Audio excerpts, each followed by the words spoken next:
As we go through the rest of the day today, again, notice most of us on the western half of New Mexico are going to remain more on the dry side. There is a 10-20% chance that there may be a pop-up shower or storm in Albuquerque, but most of that activity really remains off to the east of Albuquerque. And that's even as we go through those dinner time hours and even as we get into the overnight hours as well. Again, I think the best chance for us is going to be as we get closer to those later evening hours to see a shower or storm here in Albuquerque.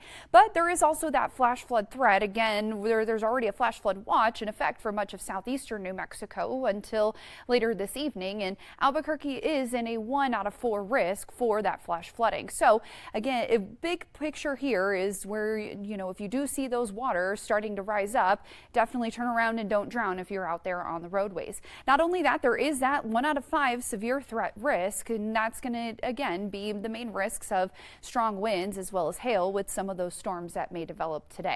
Not only that, but we're going to continue to see that as that low continues to push further to the east there very slowly, but we're going to continue to see that tropical moisture start to get funneled even more into our area. So how that can look tomorrow on your radar is, well, we may see a lot more of that coverage as we get into those afternoon hours. Specifically right after around the 2 o'clock hour is when we'll start to see more of that coverage, very much more widespread on the state here. Notice that even by the 6 to even 8 o'clock time frame, where we may see more of that activity even during those dinner time hours. So an inside dinner tomorrow may not be the worst idea ever.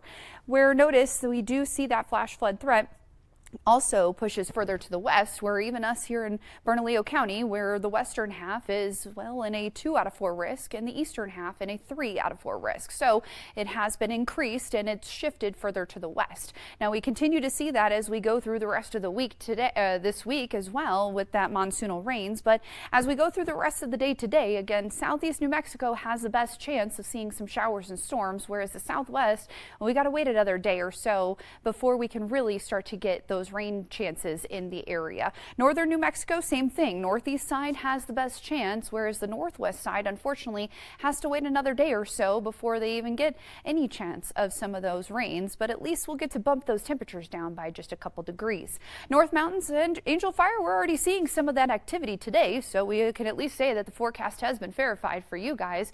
And even in Santa Fe, again, a low 30% chance of a shower storm today, but those chances increase as we get to Tuesday and Wednesday. East Mountains, more of the same here, 80 degrees or 80 plus degrees, I should say, for the area up there, and even more of the sunshine and some pops of clouds as we go through the rest of the day today for the metro even. Again, a low 10 to 20% chance of a shower or storm as we get into those later afternoon to evening hours are not out of the question, but the heaviest chance of storms comes in as we get into the next couple of days.